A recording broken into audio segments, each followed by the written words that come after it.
Well, man, if there was ever a soap opera, this one is it. Holy cow, the drama we're going to get today in 2 Samuel chapter 17. Crazy. This doesn't happen when righteousness is there. This is what happens when you get wickedness, and all kinds of weird things start happening. So as people try to find a way around the truth, but the truth keeps holding them, saying this is the way you need to go, but they're trying to find all these other ways around it. It causes drama and all kinds of problems. So Ahithophel's counsel is going to be overthrown. So this is going to cause problems in here. David is warned and he flees. Ahithophel ends up hanging himself because of it, and the people prepare for war. So we got some problems coming. Verse 1, moreover, Ahithophel said unto Absalom, let me now choose out 12,000 men, and I will arise and pursue after David this night. So now remember, Ahithophel was a servant of David. He was one of David's counselors.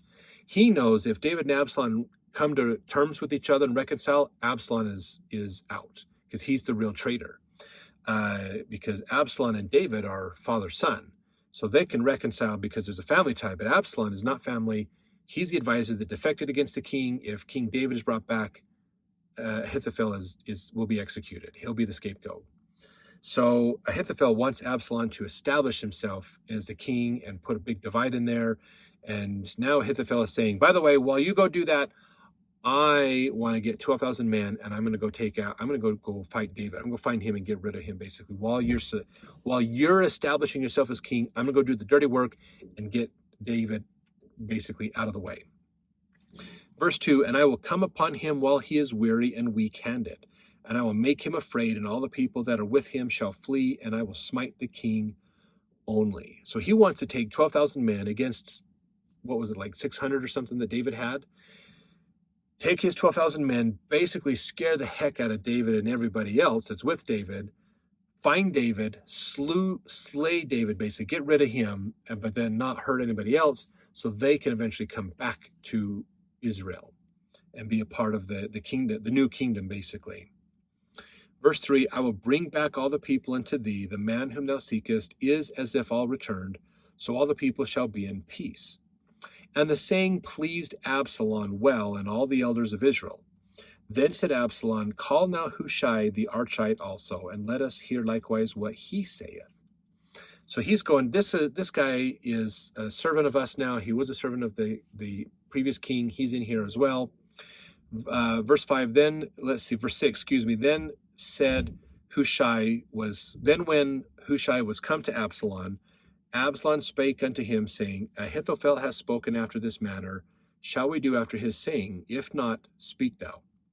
And Hushai said unto Absalom, the counsel that Ahithophel hath given is not good at this time. For, said Hushai, thou knowest thy father and his men, that they be mighty men, and they be chafed in their minds, as a bear robbed of her whelps in the field, and thy father as a man of war, and will not lodge with the people. Behold, he is hid now in some pit or in some other place, and it will come to pass, when some of them be overthrown at the first, that whosoever heareth it will say, there is a slaughter among the people that follow Absalom. He also that is valiant, whose heart is as the heart of a lion, shall utterly melt. For all Israel knoweth that thy father is a mighty man. They which be with him are valiant men. So Absalom is going, okay, Ahithophel, this is the advice you're giving me. I don't know if I completely trust it, but I like it.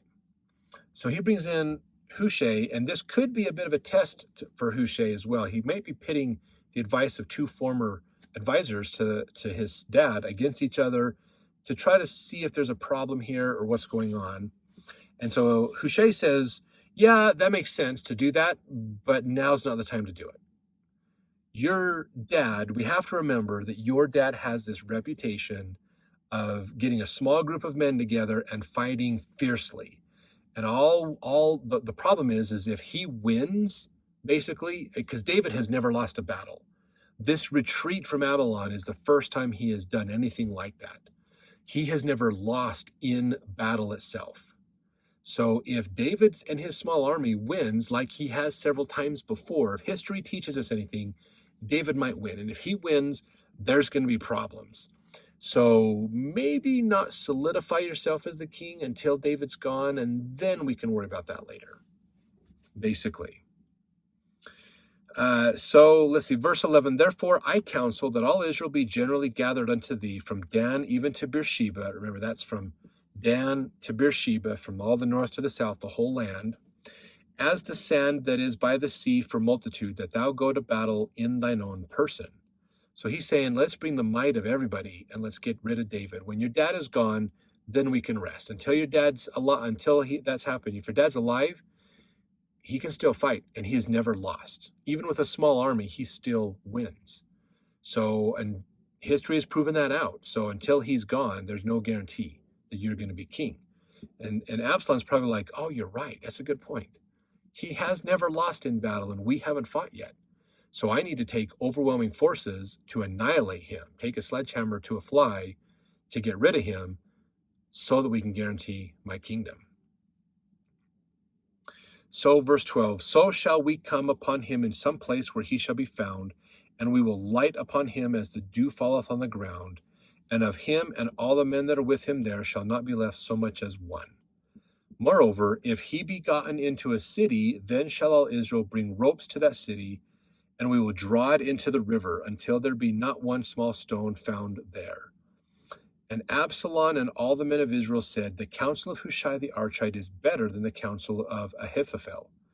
For the Lord had appointed to defeat the good counsel of Ahithophel, to the intent that the Lord might bring evil upon Absalom. So that's kind of a interpretation of the writer in sense there, basically. So they decide Hushai's advice is good, basically, and so they want to go that way. Verse 15, then said Hushai unto Zadok and unto Abiathar the priests. So Hushai's got he's got this done, and Absalom's going, that's great advice, and everybody else is like, actually, that's really good advice. We should do that. Okay, so let's get things organized. Let's get things going. So in this organization of getting the people, Hushai gets a chance to leave the city or the palace. He goes out. He happens to meet with Zadok the priest and Abiathar, who's one of the other priests, and he tells them what's going to happen, basically. Verse 15, then said Hushai unto Zadok and Abiathar the priests, thus and thus did Ahithophel counsel Absalom and the elders of Israel, and thus have I counseled. So he's giving them the whole detail. Well, Ahithophel told him to sleep with the concubines to basically guarantee himself the kingdom. That drives a wedge between David and Absalom. It's going to guarantee it. It's going to end bad for both of them. But what I said was, let's not do that yet. Let's just form an overwhelming army and go out and fight David. So you need to warn him, by the way. Verse 16, therefore send quickly and tell David, saying, lodge not this night in the plains of the wilderness, but speedily pass over, lest the king be swallowed up, and all the people that are with him. Now Jonathan and Ahimaaz stayed at En Rogel, for they might not be seen to come into the city. And a wench went and told them, and they went and told King David. So this is kind of that pass the secret along to the next person. Verse 18, nevertheless, a lad saw them and told Absalom. But they went both of them away quickly and came to a man's house in Bahurim, which had a well in his court, whither they went down. So even though the message got to David and his people, and David fled, there was a young man who he's probably just happened to be walking along, caught that this message was happening. He accidentally stumbled on this message ring that was getting out there to King David. He went and told Absalom what was going on. These people probably knew Jonathan and Ahimaaz, realized, crap, this kid has exposed us. He's seen us. We've got to flee. So we got to get out of here. Verse 19, and the woman took and spread a covering over the well's mouth and spread ground corn thereon, and the thing was not known. So she's trying to hide the fact that there's a well there, as if it's like a table or something like that, or a place for their chickens or something. Verse 20, when Absalom's servants came to the woman to the house, they said, where is Ahimaaz and Jonathan? And the woman said unto them, they be gone over the brook of water. And when they had sought and could not find them, they returned to Jerusalem. So they looked around. She said they fled. They looked around, couldn't find him, basically. So they went back to Jerusalem. Verse 21, so now Absalom realizes someone has told my dad what's going on, so my dad knows what's coming. There's a spy in my kingdom already, and this is not going to work because we're not going to be able to fight. David's going to flee. Verse 21, and it came to pass after they were departed that they came up out of the well and went and told King David, and said unto David, arise and pass quickly over the water, for thus hath Ahithophel counseled against you. So they actually didn't get the message apparently to David. They had to flee and hide, and then they finally got the message to David. So this is the drama. They got that message there. They almost got killed themselves. They got that message finally there. So now David is going to flee. Verse 22, then David arose, and all the people that were with him, and they passed over Jordan. By the morning light, there lacked not one of them that was not gone over Jordan. So they got across the river to the other side, to the east side of the river Jordan, basically. Verse 23, when Ahithophel saw that his counsel was not followed, he saddled his ass and arose and gat him home to his house, to his city, and put his household in order, and hanged himself and died, and was buried in the sepulchre of his father. So here's the problem that Ahithophel ran into. It finally came around. His advice wasn't followed. And he realized this is going to go bad because now David has fled. He knows that we know that we're coming for him and what's going on. So there's a chance that Ahithophel is going to be captured in this battle. And so he decides, rather than capture it, I'm just going to go home, put my affairs in order, basically, got everything figured out, what he needs to do for his family, and then killed himself to get out of there. Verse 24, then David came to Mahanaim, and Absalom passed over Jordan, he and all the men of Israel with him. So they've moved to the east side of the river Jordan. They're heading out that way to still pursue David. Verse 25, and Absalom made Amasa captain of the host instead of Joab. So Absalom didn't take Joab, even though Joab was there, apparently. He didn't make Joab the ruler of the army of Israel, even though Joab was the ruler of the army of Israel for David. He picked Amasa, somebody else, to do that. Maybe he's a little suspect of Joab. Which Amasa was a man's son, whose name was Ithra, an Israelite, that went in to Abigail, the daughter of Nahash, sister to Zeruiah, Joab's mother. So Israel and Absalom pitched in the land of Gilead. So we learn a little bit about Amasa. He's connected to Joab's mother, basically. Sounds like an in-law or distant relative in there. So now they're pitched in the land of Gilead. So they're over on the east side of Jordan, basically,